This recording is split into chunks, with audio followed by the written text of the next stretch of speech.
여러분 살아가면서 왜라는 질문을 던져보신 적이 있으십니까? 왜 하나님 나를 이런 가난한 집에서 태어나게 하셨습니까? 왜 내 성격은 대범하지 못하고 이렇게 소심합니까? 좀 대범하게 했으면 좋겠는데 왜 나를 이런 어려운 상황 가운데 두십니까? 다른 사람들도 많은데 왜 꼭 납니까? 왜 꼭 나를 이렇게 하나님이 그렇게 쓰십니까? 왜 이런 사람을 만나게 해주셔서 이렇게 고생합니까? 지금까지 고생하는데 다른 사람 만났으면 아닐 텐데 왜 이 사람입니까? 왜 나만 인생이 힘듭니까? 다른 사람은 아닌 것 같아. 왜 내 인생만 힘듭니까? 왜 나에게만 이런 아픔이 찾아옵니까? 왜 나에게만 이렇게 일이 안 풀립니까? 여러분 에스더가 왕궁에 들어간 지 1년이라는 시간이 지났습니다. 에스더는 지난주에 이야기했듯이 자기가 원해서 왕궁으로 들어간 게 아닙니다. 자기보다 더 큰 힘에 의해서 어쩔 수 없이 끌려서 그 왕궁으로 들어간 거예요. 지금 에스더는 자기가 원하지 않는 자리에서 자기가 원하지 않는 일을 해야 되는 거예요. 그리고 1년 뒤에는 자기의 운명이 어떻게 될지 한 치 앞을 내다볼 수 없습니다. 이 많은 사람들 중에 왕후가 될 거라는 건 상상도 못한 일이고요. 그럼 1년이 지나면 영원히 후궁으로 살아야 되는데 그 삶이 얼마나 비참한지를 알고 있는 그 상황에 1년 뒤에 어떤 일이 벌어질지 모르는 막막한 그 상황 속에요. 에스더에게서 지난 1년은 하나님께 왜라는 질문을 던지는 시간이었을 겁니다. 하나님 왜 나를 이곳으로 끌고 오셨습니까? 여러분 사실 왜라는 질문은요 에스더뿐만 아니라 믿음의 사람들이 다 던졌던 질문이에요. 이 질문을 안 던졌던 사람이 없습니다. 여러분 다윗은 왜 내가 도망자로 살아야 됩니까? 도망자로 살면서 늘 이 질문이 다윗 속에 있었을 거 아니에요. 왜 나를 이렇게 도망자로 살게 하십니까? 요셉은 왜 내가 형들 손에 팔려서 노예의 비참한 삶을 살아야 됩니까? 모세는요 하나님 제가 말도 못한다 그랬는데 나를 부르지 마라 그랬는데 왜 말도 못하는 나를 불러서 말도 안 듣는 이 이스라엘 백성들을 왜 인도해서 나를 이렇게 힘들게 하십니까? 안 간다 그랬는데 왜 억지로 끌고 와서 이렇게 욕을 보이십니까? 그래서 모세가요 너무너무 답답해서 뭐라 그럽니까? 하나님 제가 이 사람들 낳았습니까? 제가 이 사람들 부모입니까? 왜 이 사람들을 나한테 붙였습니까? 이렇게 하잖아요. 엘리야는요 아합과 이세벨이 하나님의 사람들을 다 죽였는데 나만 남았습니다. 왜 하나님 나도 죽이시지 왜 나만 남겨둬서 이런 고통을 다 당하게 하십니까? 저도 죽여주십시오. 이렇게 이야기하잖아요. 여러분 왜라는 질문을 던질 수 있는 사람이 축복된 인생이에요. 아직은 아멘이 안 되시죠? 좀 지나면 아멘이 되시죠? 왜 그러냐면요 왜라는 질문을 던지는 사람에게 하나님은 반드시 대답을 하시기 때문에 그래요. 우리가 왜라는 질문을 안 던지면 하나님이 대답하지 않으세요. 우리가 성경 읽을 때도 성경 말씀 속에서 왜라는 질문을 던지지 않으면 성경은 우리에게 말씀하지 않습니다. 그런데 그 성경 말씀 속에 왜라는 질문을 던지면요 하나님은 반드시 성경 말씀을 통해서 우리에게 말씀해 주시는 거예요. 여러분 에레미야 33장 3절에 보면 너는 내게 부르짖어라 내가 내게 응답하겠고 내가 알지 못하는 크고 은밀한 일을 내게 보이리라. 이 말씀을 하신 상황이 뭐냐면 에레미야가 하나님의 말씀을 전하다가 이 잡혀서 시위대들 다시 말하면 감옥에 갇혀있는 때예요. 그래서 하나님 앞에 지금 에레미야가 왜라는 질문을 던지는 거예요. 하나님 왜 나입니까? 왜 다른 사람도 많은데 왜 나를 선지자로 불러서 이렇게 고생을 시킵니까? 하나님 왜 아무리 말씀을 전해도 이스라엘 백성들이 변하지 않습니까? 나를 불러서 이렇게 고생스럽게 했다면 이스라엘 백성들이 내가 말씀을 선포할 때 그냥 다 뒤집어지고 바뀌어야 되는 거 아닙니까? 왜 나를 이렇게 고통스럽게 하십니까? 라는 물음에 대한 대답이 바로 저 말씀이에요. 너는 내게 부르짖어라. 내가 내게 응답하겠고 내가 알지 못하는 크고 은밀한 일을 내가 보이리라. 여러분 하박국도 그러잖아요. 하나님 왜 악인들이 번성합니까? 왜 의인들이 고통당합니까? 그러니까 하나님 뭐라고 이야기하세요? 하나님의 일은 반드시 이루어진다. 더디더라도 반드시 이루어진다. 그러나 의인은 믿음으로 살 것이다. 그럼 하나님은 반드시 우리의 왜라는 질문에 반드시 대답하십니다. 그런데 바로 대답하지 않으시고 평생에 걸쳐서 대답을 하시는 거예요. 그래서 답답한 거예요. 빨리 대답해 주시면 좋은데 평생에 걸쳐서 대답을 해주시는 거예요. 여러분, 인생은 뭐냐면, 우리 인생과 우리의 신앙은 뭐냐면, 우리 질문에 대한 하나님의 대답을 들어가는 과정이 우리 인생이에요. 한꺼번에 대답 안 해주시거든요. 그래서요, 우리 인생을 한 단면을 잘라놓고 보면 하나님이 대답 안 해주시는 같은 상황들을 마주칠 때가 한두 번이 아닙니다. 어느 순간만 보면 하나님이 함께하지 않는 것 같은 그런 순간이 있어요. 그런데 인생 전체를 보면 하나님의 역사가 일어나고 있다는 게 선명하게 보입니다. 아멘. 그래서 우리 신앙은 끝까지 달려야 되는 거예요. 완주를 해야 되는 거예요. 끝까지 기다리는 게 이게 신앙입니다. 여러분, 만약 아브라함이 100세 때까지 못 기다리고 99세에 끝나버렸다고요. 이삭을 넣지 못하고 끝나버렸다면 그 아브라함의 인생을 자기가 어떻게 해석하겠어요? 25년 전에 약속해서 주지도 않고 죽도록 고생시키시고 끝나버렸구나. 그런데 이삭이 태어나니까 지난 25년이 다 해석이 되잖아요. 지난 25년에 하나님이 어떻게 역사합니까? 다 보이잖아요.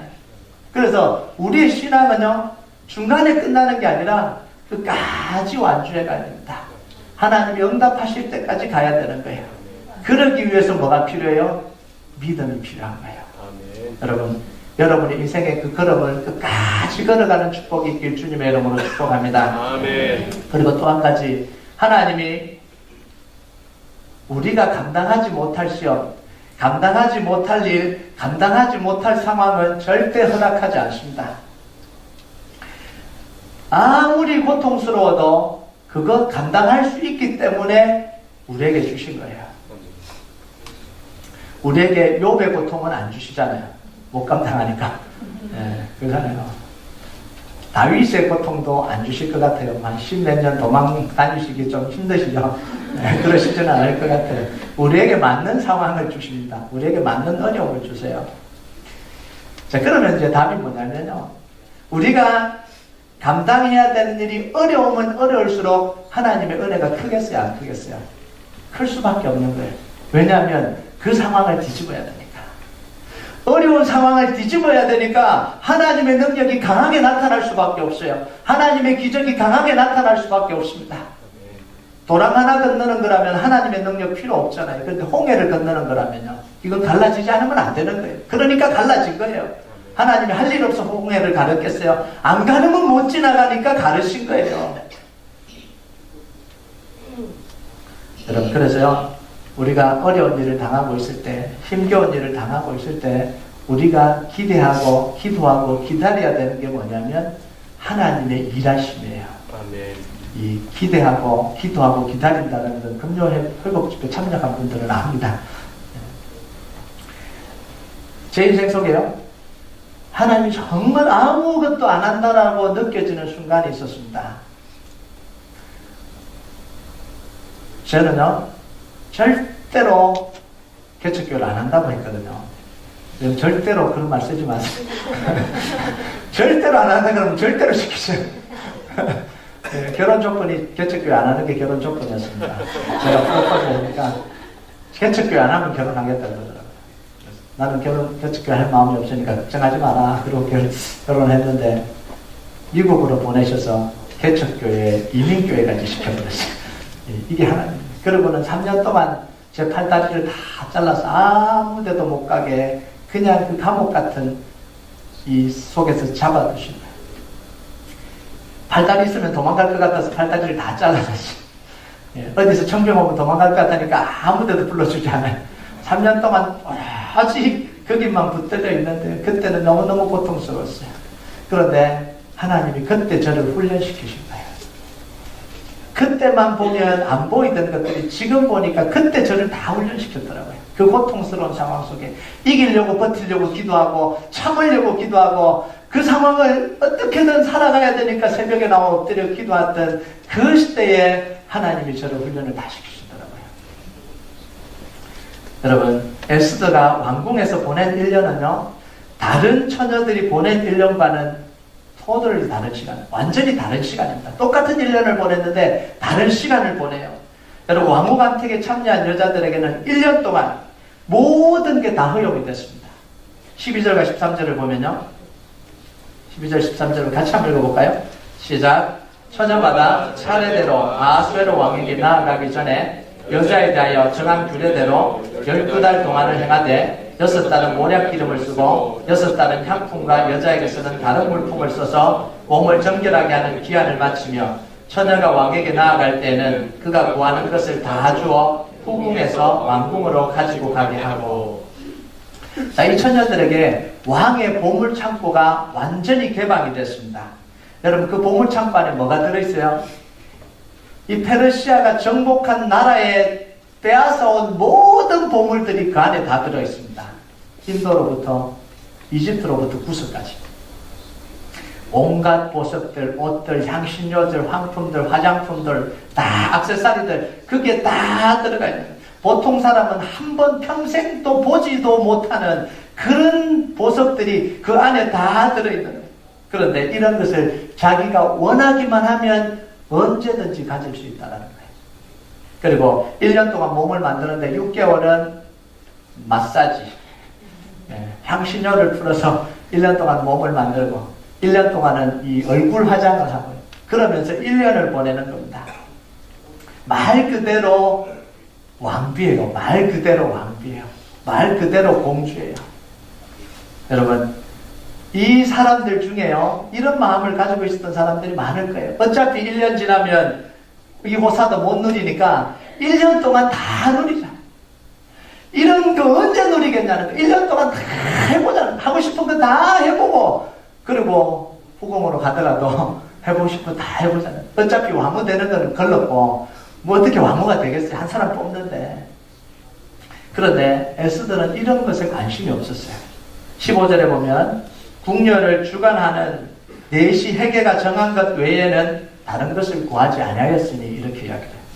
다른 여인들은 자기 눈에 보일 좋은 것을 다 구했는데 에스더는 회계가 정한 것 외에는 더 달라고 하지 않았다라는 이야기예요. 왜 그럴까요? 에스더는 왕후가 되려고 들어온 게 아니에요. 왕후가 되는 게 목적이 아니에요. 왕후가 되려고 길을 쓰고 노력한 것도 아니에요. 에스더에게는요, 1년 동안 뭘 했냐면 왜라는 질문에 대한 대답을 찾는 게 제일 중요했습니다. 이거 누리는 게 중요한 게 아니에요. 왜 하나님이 나를 이곳으로 보냈는지 그 대답을 찾아야 되는 거예요. 그러니까 다른 여인들과의 이 생각이 달라요. 삶이 달라요. 하는 행동이 다를 수밖에 없잖아요. 다른 여인들은 어떻게든 그걸 한번 누려보려고 살아가는 삶이고요. 에스더는요, 왜 이곳에 왔는지 그 이유를 발견해야 되니까 삶이 다를 수밖에 없잖아요. 여러분, 이게 우리 그리스도인의 삶이에요. 세상 사람들과 그리스도인의 삶이 다른 게 뭐냐면 이 부분이에요. 세상 사람들은 세상에 있는 거 다 누리고 살아가자 이주의잖아요. 그런데 우리는 뭐예요? 누리긴 누리지만 그게 목적이 아니잖아요. 하나님이 왜 우리를 이 땅에 보냈는지 그 이유를 발견해야 되잖아요. 왜 하나님이 이 자녀를 내게 주셨는지 그 이유를 발견해야 되잖아요. 왜 하나님이 나를 이 남자를 만나게 했는지 이유를 발견해야지 삶이 사라질 거 아니에요. 평생 행복하게 할 줄 알고 살았는데 손에 물 한 방울 안 묻히고 산다 그랬는데 아니잖아요. 그래서 막 힘들다 그러는데 근데 그 속에서 하나님의 계획을 발견하지 않으면 그거 어떻게 살겠어요? 하나님이 달라스로 보낸 이유를 발견하고 사셔야 될 거 아니에요. 하나님이 이 교회를 보내신 이유를 발견하고 살아야 되잖아요. 그러니까 다르게 살 수밖에 없는 거예요. 생각이 다를 수밖에 없는 거예요. 이게 그리스도인의 삶이라는 거예요. 여러분 발견하셨습니까? 하나님이 왜 여러분을 이 땅으로 보내셨는지, 왜 달라스에 살게 하셨는지, 왜 그 기업을 하게 하셨는지, 왜 그 장사를 하게 하셨는지, 그 직장을 가게 하셨는지 그걸 발견해야지 우리 인생이 제대로 사라지잖아요. 안 그러면요, 이 직장 언제 때려치우나, 이 사업 언제 되나, 이 남자랑 언제 헤어지나 이 생각하면 안 되는 거예요. 그 생각 속에 살아가잖아요. 언제쯤 나를 행복하게 해줄까? 절대로 행복하게 안 해준다. 내 생각이죠. 그 사람이 정말 마음이 달라지고 내가 섬겨야 되겠다고 그럴 때까지 행복하게 해줍니까? 안 해주죠. 내가 발견해야 돼. 여러분 1년을 두려움으로 기다린 에스더에게 드디어 결전의 시간이 다가왔어요. 왕에게 나아가는 순간에 단 한 번 나아가서 아니라면 끝이에요. 1년을 기다렸는데 단 한 번 나아가서 아니라면 끝이에요. 얼마나 두려워요. 왜라는 질문을 던지고 살아온 1년 동안 왜라고 질문을 던지고 살아온 에스더에게 하나님이 하신 대답이 17절이에요. 17절 한번 볼까요? 17절 같이 읽겠습니다. 시작. 왕이 모든 여자보다 에스더를 더욱 사랑하므로 그가 모든 처녀보다 왕 앞에 더욱 은총을 얻은지라. 왕이 그의 머리에 관을 씌우고 와스디를 대신하여 왕으로 삼은 후에 왕이 에스더를 보는 순간 에스더의 매력에 그냥 푹 빠져버렸습니다. 에스더가 얼마나 사랑스러웠으면 보자마자 에스더에게 그 자리에서 왕관을 씌워버렸습니다. 에스더가 등장하는 순간 왕후한테 끝났습니다. 그 다음 사람 볼 필요도 없다는 거예요. 얼마나 좋았으면. 보통은 다 보고 결정하잖아요. 딱 보는 순간 끝나버렸어요. 여러분 4년을 넘게 와스디를 못 잊어하는 이 아수에로 왕이 에스더를 보자마자 깨끗하게 와스디를 잊어버리고 왕관을 씌워버립니다. 남자들은 못 믿을 존재예요. 절대로 믿으시면 안 됩니다. 여자들의 마음은 더 못 믿습니다. 사람은 못 믿는다. 네. 네, 아멘. 이런 데도 은혜 받습니다. 그죠? 네, 그럼 왕이요, 왜 그 수많은 여자들 속에 에스더에게 그렇게 마음이 끌렸을까요? 아수에로 왕만 아는 이야기잖아요. 그죠? 그런데 추측을 해볼 수 있습니다. 다양한 이유로 추측해볼 수 있는데 한 두 가지로 보면요. 첫 번째 이유는 고대 여자들이 굉장히 화장을 짙게 했다 그래요. 이 보면은.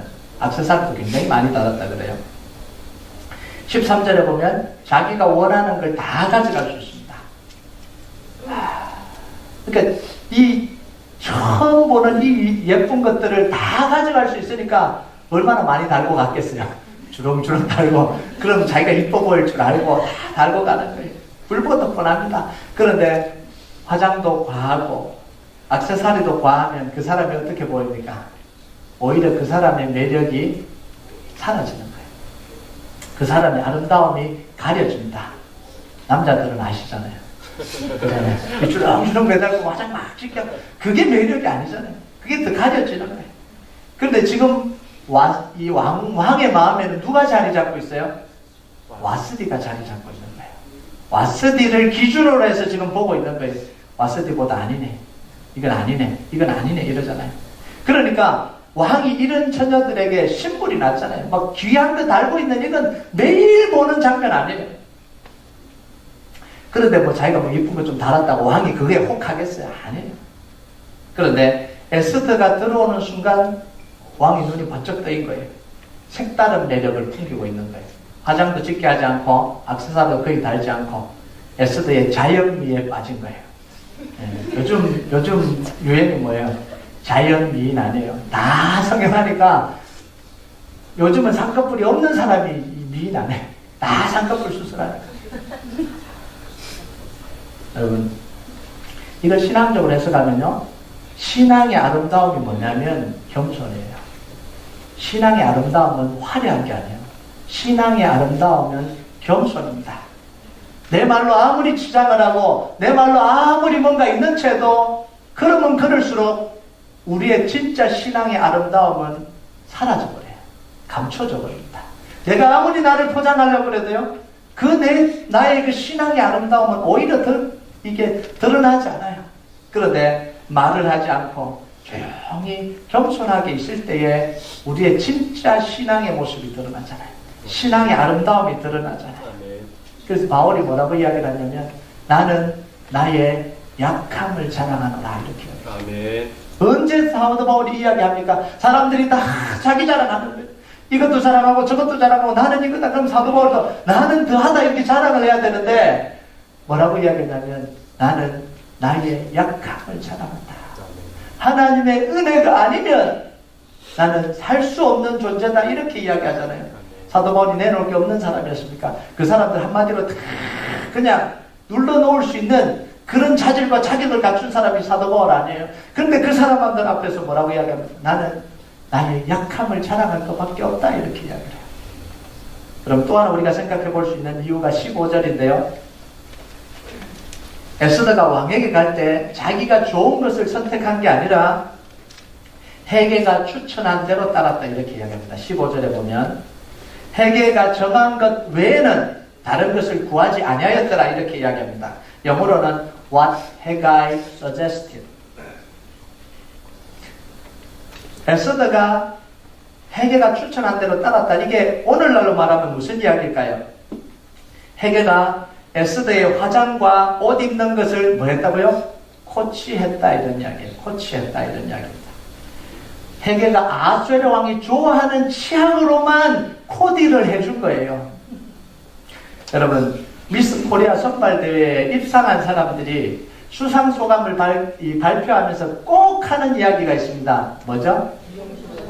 땡땡땡 미용실 원장님께 감사합니다. 저는 어릴 때 그게 도대체 이해가 안 됐어요. 저 미스 코리아, 대단한 미스 코리아들이 왜 땡땡땡 미용실 원장님께 감사하냐고요. 우리 동네에 있는 미용실 아줌마는 참 아무것도 보잘것없는 아줌마였는데, 저는 시골에 살았으니까 시골에는 미용실도 없었어요. 근데 그 대단한 이 시상식 거기서 땡땡땡 미용실 원장님께 감사한데 이게 도대체 뭘까? 근데 대학생이 되고 난 뒤에 알았어요. 그 TV 프로를 보니까 미용실 원장이 이 뭐예요? 미스 코리아 만들더라고요. 그 다 뽑아갖고 미스 코리아 되도록 다 훈련시켜서 그렇게 하더라고요. 제가 아는 미용실이 아니었습니다. 네. 화장하고 코디해주는 사람이 이렇게 중요해요. 헤게가 누구예요? 임금을 가장 잘하는 사람이 헤게입니다. 임금의 취향, 임금의 취미, 임금의 좋아하는 스타일, 음식, 여자 스타일 다 아는 사람이 누구예요? 헤게예요. 직업이 이거거든요. 임금을 못 맞추면 잘리는 직업이 이 헤게 아니에요. 그러니까 이런 헤게가 에스더를 코디네이트 했으니까 왕이 마음에 안 들 수가 있어요. 추측컨대 와스디 스타일을 코디했지 않을까라는 생각이 듭니다. 여러분, 이건 우리의 추측이고요. 정말 중요한 이유가 따로 있어요. 그게 뭐냐면 지난주에 이야기했던 것처럼 2장 8절에 보면 에스더가 왕궁으로 들어가는 순간 뭐 했다고요? 헤게가 에스더를 마음에 두었다는 거예요. 남다른 대우를 했다는 거예요. 사랑했다는 거예요. 에스더를 돕고 싶은 마음이 생긴 거예요. 그리고 오늘 2장 17절에 보면 왕이 에스더를 보는 순간 앞뒤 안 가리고 왕관을 씌웁니다. 헤게나 왕에게 왜 그렇게 했냐고 물었다면 뭐라고 대답한다고요? 몰라. 그냥 좋은 걸 어떻게. 내 마음이 그냥 끌리는데 그걸 어떻게. 이건 뭐예요? 하나님이 그 두 사람의 마음을 만지셨다는 거예요. 두 사람의 마음을 움직여서 그렇게 하도록 했다는 거예요. 하나님의 손길이 닿았다는 거예요. 여러분, 우리가 왜 사람들을 만나러 갈 때 기도해야 되는지 아십니까? 사람의 마음을 움직이는 분이 누구예요? 하나님이에요. 사람의 마음을 움직이는 거예요.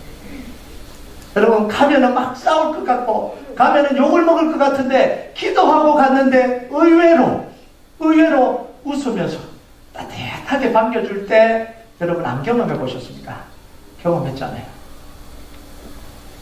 저는 막 어떤 때는 막 두려워서 막 마음이 두려워서 막 쿵쾅쿵쾅하고 그래서 막 하나님께 기도하고 갔는데 너무 편안한 거예요. 그래서 얼마나 감사해요. 사람의 마음을 바꾸는 분이 하나님이세요.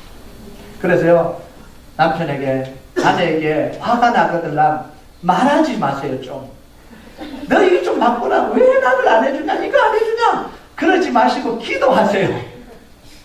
하나님, 제발 저 인간의 마음을 좀 고쳐주세요. 그러고는 가서는 나이스하게 웃었어요. 아무 말도 안 한 것처럼. 하나님이 바꿔야 돼요. 여러분, 어느 순간 하나님의 은혜 받으면 그 남자 안 바뀌겠어요? 하나님의 은혜 받는 순간 그 여자가 안 바뀌겠어요? 아무도 아멘 안 하시고. 바뀌어요. 바뀝니다. 그래서요, 우리가 아무리 그 사람에게 이야기해도 안 바뀌어요. 하나님께 이야기하면 바뀝니다. 하나님이 바꾸시는데 자기가 어떡하겠어요, 자기가. 나는 양반 스타일이에요. 손에 물 안 묻힐 거야. 하나님이 바꾸시면요, 눈물 콧물 다 흘리고 회개하는데 어떻게 자기가 안 바꾸겠어요. 여러분, 왜 에스더에게 이런 특별한 은혜가 임했을까요? 에스더가 하나님의 은혜가 임하기 위해서 어떤 노력을 했습니까? 어떤 위대한 일을 했습니까? 아무것도 안 했어요. 단지 한 개씩 있다면 뭐냐면 자기 삶을 철저하게 고민했습니다. 그리고 하나님께 왜? 라는 질문을 던지면서 절규했어요. 그리고 하나님을 기대하고 기도하고 기다렸을 뿐이에요. 그 상황에서 의지하고 기댈 분이 하나님밖에 한 분밖에 없어서 하나님을 의지한 것밖에 없어요. 여러분, 우리가 신앙생활 하면서 제일 중요한 게 뭐냐면 하나님을 의지하는 거예요. 아멘. 다른 게 아니에요. 하나님을 의지하는 이게 제일 중요해요. 그래서 역대상 20장 12절에 보면 여호사밧이 이렇게 고백을 합니다. 모압과 암몬 이 나라가 연합해서 지금 이스라엘을 쳐들어오는데 자기들에게는 군대가 없어요. 막을 힘이 없어요. 그래서 지금 죽게 생겼어요. 그래서 하나님께 나아가서 기도를 드리는데 어떤 기도를 드리냐면 이런 기도를 드립니다. 우리를 치러 오는 이 큰 무리를 우리가 대적할 능력이 없고 어떻게 할 줄도 알지 못하고 오직 주만 바라보나이다. 여러분, 이 처절한 상황 여러분 경험해 보셨습니까? 아무것도 할 수 없어요. 우리가 대적할 능력이 없고 어떻게 할 수도 없어서 오직 주만 바라보나이다. 아멘. 이 고백을 하는 사람에게 하나님이 역사하시는 거예요. 아멘. 그러니까 하나님이 여호사밧 왕에게 뭐라고 이야기합니까? 성가대를 조직해라. 그리고 군인들 앞에 성가대를 두고 전쟁이 있느라는 거예요. 그러니까 그 전쟁에서 하나님이 이기게 하시잖아요. 아멘. 무기와 군대로 이기는 게 아니라 하나님이 이기게 하시는 거예요. 아멘. 여러분, 우리가 신앙생활 할 때요, 이 하나님을 의지하는 것, 이게 제일 중요한데요. 나홈서 1장 7절에 보면 우리 같이 한번 읽어볼까요? 시작. 여호와는 선하시며 환난날의 산성이시라. 그는 자기에게 피하는 자들을 아시는다. 하나님께 피하는 자를 알아주십니다. 기도하는 사람을 하나님이 아신다는 거예요. 아신 사람에게 하나님이 역사하는 거예요. 이방인에게 하나님 역사하지 않잖아요. 아는 사람, 이름을 아는 사람, 사랑하는 사람에게 하나님이 역사하는 거예요. 그럼 의지한다라는 게 구체적인 표현이 뭐예요? 간절하게 기도한다. 간절하게 기도한다. 플러스 하나님을 믿고 잠잠히 기다린다라는 거예요. 플러스 하나님이 말씀하실 때에 그대로 행한다라는 거예요. 이게 의지한다라는 구체적인 표현입니다. 간절하게 기도하고 하나님이 역사하시기를 기다리고 하나님이 말씀하실 때에 그걸 행한다는 거예요. 이게 하나님을 의지하는 표현이에요. 여러분, 위기의 순간에 하나님을 전적으로 의지한 에스더에게 하나님이 구원을 베풀어 주십니다. 에레미야 17장 7절 8절을 우리 같이 한번 읽어볼까요? 7절 8절 시작. 그러나 무릇 여호와를 의지하며 여호와를 의뢰하는 그 사람은 복을 받을 것이라. 그는 물가에 심겨진 나무가 그 뿌리를 강변에 뻗치고 더위가 올지라도 두려워하지 아니하며 그 입이 청청하며 가무는 해에도 걱정이 없고 결실이 그치지 아니함 같으니라. 아멘. 여호와께 복을 받은 사람은 어떤 사람이라고요? 헌신하는 사람, 일 잘하는 사람, 모범적인 사람, 정직하고 행위가 옳은 사람이 아니라, 물론 이렇게 사는 사람 하나님 기뻐하십니다. 그런데 중요한 건 여호와를 의뢰하면서 이렇게 사는 사람이지 그냥 이렇게 사는 사람이 아니라, 아멘. 여호와를 의지하며 여호와를 의뢰하는 사람이라. 여러분, 여호와께 복을 받는 건 내가 자격이 돼서 받는 게 아닙니다. 내가 하나님을 의지하고 의뢰했기 때문에 받는 거예요. 아멘. 여러분, 그래서 우리의 믿음은요, 자랑할 수 있는 게 아닙니다. 내가 능력이 돼서 받은 게 아니기 때문에 그래요. 내 신앙을 자랑할 수가 없어요. 왜냐하면 내가 노력해서 받은 게 아니기 때문에 그래요. 하나님의 은혜로, 받을 수 없는 우리가 하나님의 은혜로 받은 거기 때문에요. 의지해서 받은 거죠. 하나님을 붙들어서 받은 거잖아요. 붙든 게 여러분이 한 일이라면 자랑할 수 있습니다. 그것도 자랑할 거라면 자랑할 수 있어요. 근데 다른 건 자랑할 수가 없어요. 여러분, 하나님이 우리에게 주신 은혜는 모두가 우리가 바랄 수 없는 중에 주신 은혜예요. 아멘. 예수님의 십자가는 우리가 감히 바랄 수 없는 것이었습니다. 죄인들이 기대할 수 있는 유일한 건 뭐예요? 형벌이에요. 죄인들이 기대할 수 있는 유일한 건 뭐냐면 사망이에요. 그런데 하나님은 그 사망을 바꾸셔서 우리에게 생명을 주신 거예요. 기대할 수 없는 거예요. 사망이 우리에게 흘러와야 되는데 예수님의 십자가로 그 사망을 예수님께 지우시고 예수님께 그 형벌을 지우시고 우리에게는 은혜를 흘려주신 거예요. 이게 십자가의 은혜입니다. 이걸 우리가 뭔가 돈을 냈습니까? 뭘 했습니까? 아무것도 아니라 하나님을 단지 의지한 것 때문에 받아 누리는 은혜 아닙니까? 이스라엘 백성들이 노예 생활에서 출애굽할 수 있는 것 바랄 수 없는 거예요. 그런데 바랄 수 없는 중에 하나님이 모세를 보내서 은혜를 주시잖아요. 여러분, 다윗이 요나단에게 받은 은혜가 바랄 수 있는 거였습니까? 시골 목동이 왕자에게 뭘 바랄 수 있겠어요? 그런데 바랄 수 없는 중에 은혜를 입잖아요. 여러분, 룻이 이 보아스에게 받았던 이 은혜가 바랄 수 있는 겁니까? 이방인 여인이 와서 어떻게 이 이스라엘 백성의 유력한 사람의 은혜를 얻을 수 있단 말이에요. 그런데 그 은혜를 입는 게 그게 은혜잖아요. 아멘. 은혜는 우리 능력으로 받는 게 아니에요. 자격으로 받는 게 아닙니다. 우리 공로로 얻지하는 게 아니고 받는 게 아니에요. 단 하나 뭐냐면 순종할 때 주시는 은혜입니다. 아멘. 순종할 때요. 하나님 말씀을 따를 때 주시는 은혜예요. 여러분, 이스라엘 백성들이 뱀에 물렸을 때, 불뱀에 물렸을 때 모세를 통해서 뭐라고 이야기합니까? 녹뱀을 바라보라 이렇게 이야기합니다. 어떤 사람이 살아나요? 이스라엘 백성들이 살아난 게 아니잖아요. 녹뱀을 믿음으로 바라본 사람. 6월절에 이 모든 사람들이 다 죽어갈 때 양피를 바른 사람. 여러분, 넘실거리는 요단강 앞에서 하나님이 여호수아에게 명령합니다. 제사장들로부터에게 벗개를 메고 요단강물로 들어가라. 언제 갈라져요? 벗개를 메고 자기 발로 이 물이 발에 빠지면 안 되죠. 발이 물에 발에 물이 빠질 때 갈라지는 거예요. 여러분, 예수님의 십자가 은혜 언제 임합니까? 다 임하지 않아요. 하나님의 사랑이고 용서고 은혜라고 다 임하지 않잖아요. 내 죄를 깨닫고 예수님의 십자가를 통해서 내가 구원 얻는다는 믿음을 가지고 그 십자가를 바라본 사람에게 임하는 게 이게 은혜잖아요. 아멘. 여러분, 에스더에게 임한 은혜가 뭐예요? 회개가 추천한 대로 따랐을 때 오는 은혜 아닙니까? 이거 달아라 그랬는데 아니요, 저는 네모가 더 좋아요. 탈락이에요, 탈락. 빨간색 발라라 그랬는데 아니, 분홍색이요. 탈락이에요, 탈락. 네. 여러분, 자기 안목을 고집했다면 에스더는요, 왕위에 올라가지 못했을 거예요. 자기 딸, 친딸처럼 기르고 자기를 신앙으로 양육한 모르드게의 양육을 잘 따랐잖아요. 20절에 뭐라고 이야기합니까? 에스더는 모르드게가 명령한 대로 그 종족과 민족을 말하지 아니하니 그가 모르드게의 명령을 양육받을 때와 같이 따름이더라. 만약 이 명령을 따르지 않고 나는 유대인이에요 그랬으면 그냥 탈락해요. 여러분, 신앙은 뭐냐면 따라가는 거예요. 따라가는 게 신앙입니다. 앞서가는 게 신앙이 아니고 내가 끌고 가는 신앙이 아니고요. 따라가는 게 신앙이에요. 주님 따라, 말씀 따라, 인도 따라가는 게 그게 신앙이에요. 여러분, 양은 목자 영성을 알고 잘 따라가야 되잖아요. 그래야 꼴을 얻고 그래야 쉼을 누리고 푸른 초장으로 갑니다. 자녀들은 부모의 양육을 잘 따라야 돼요. 부모를 공경해야 됩니다. 이 땅에서 받을 수 있는 최고의 축복이 뭐냐면 부모를 따라 부모를 공경하는 축복이에요. 이건 하나님이 정해놓으신 겁니다.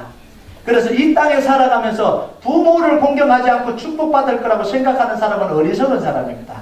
왜요? 하나님이 그렇게 하시지 않아요. 하나님이 이 땅을 다스리는 한 부모를 공경하지 않고 축복 주시는 경우는 하나도 없습니다.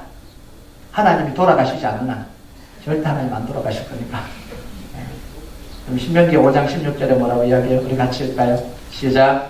너는 내 하나님 여호와께서 명령한 대로 내 부모를 공경하라. 그리하면 내 하나님 여호와가 내게 준 땅에서 내 생명이 길고 복을 누리리라. 정확하게 이야기했어요. 믿음의 사람들은요, 영적 지도자들을 잘 분별하고 따라가야 돼요. 참 이게 안타까운 일인데요.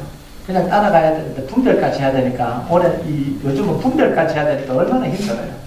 양하기도 참 힘듭니다. 그죠? 목자하기도 힘든데 양하기도 참 힘들어요. 분별하고 따라가야 되니까 얼마나 힘들겠어요. 네. 제가 여러분의 고충을 압니다. 히브리서 13장 7절에 뭐라고 이야기하냐면 너희를 인도하는 자들에게 순종하고 복종하라. 그들은 너희 영혼을 위하여 경성하기를 자신들이 청산할 자인 것 같이 하느니라. 그들로 하여금 즐거움으로 이것을 하게 하고 근심으로 하게 하지 말라. 그렇지 않으면 너희에게 유익이 없느니라. 이 말은 뭔 말이에요? 제가 이 말을 할 때마다 사실은 제가 이야기하기 참 좀 그래요. 목회자에게 잘하라 이런 이야기가 아니라 정말 여러분의 영혼을 위해서 기도하도록 하라는 거예요. 여러분 목회자는요, 이 인간적으로 친해지라고 교회 보내준 거 아니잖아요. 인간적으로 친해지다 보면 다 시험 받아요. 그러잖아요. 저하고 인간적으로 친해지려면 다 시험 받습니다. 그렇다고 막 인간적으로 안 친해져야 된다는 이야기가 아니라 목적이 뭐냐면 목적이요, 영적인 교제를 하기 위해서 목회자를 둔 거예요. 그래서 기도해주고 함께 꿇어주고 함께 이 하나님의 길을 갈 수 있도록 도와주고, 그래서 목회자에게 가장 많이 해야 되는 게 뭐냐면 기도 부탁하는 거예요. 그리고 목회자에게서 여러분의 기도가 막히지 않도록 하는 거예요. 그게 가장 큰 축복이에요. 디베라 호숫가에서 예수님이 사랑하는 베드로에게 이렇게 이야기하십니다. 베드로에게 하신 말씀인데요.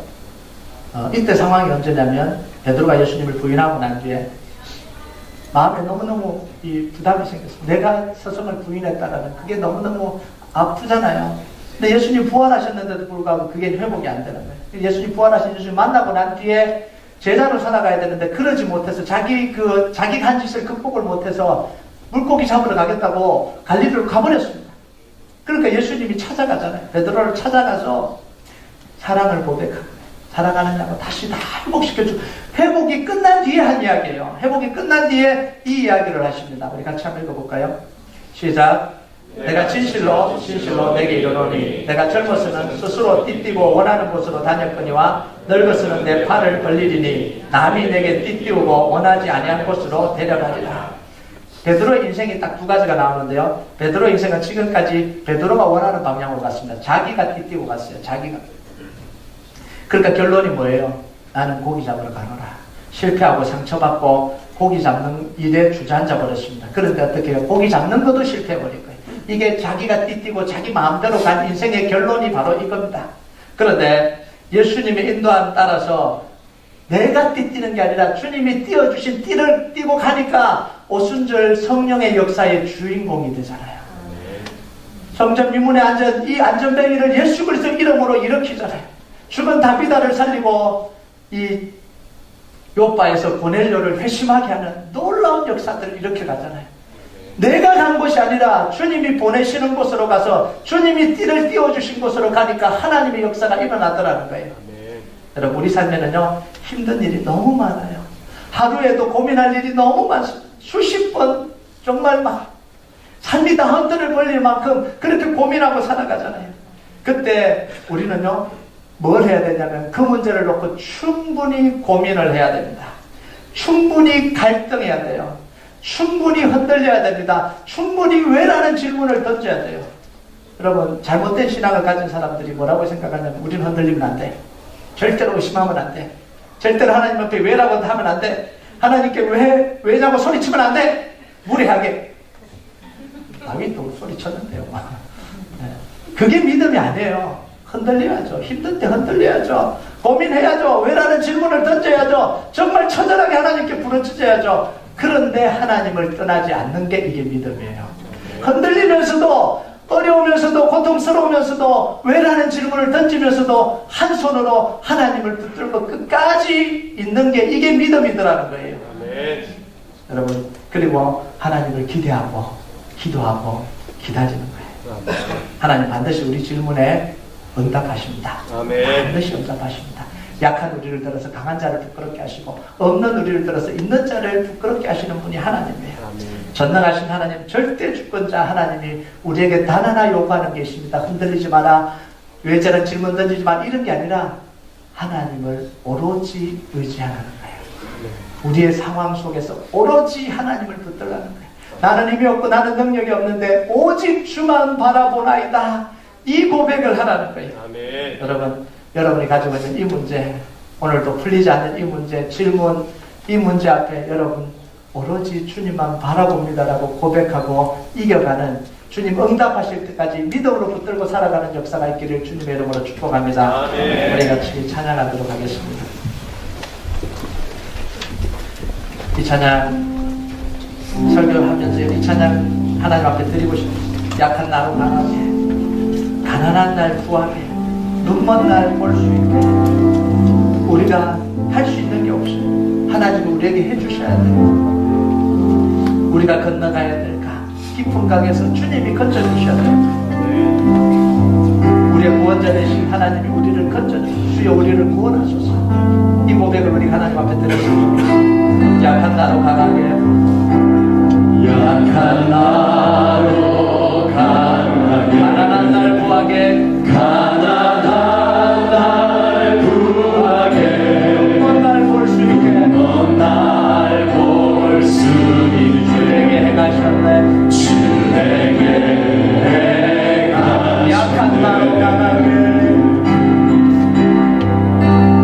약한 나로 강하게, 가난한 날 구하게, 가난한 날 구하게, 먼 날 볼 수 있게,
오직 주만 바라보나요.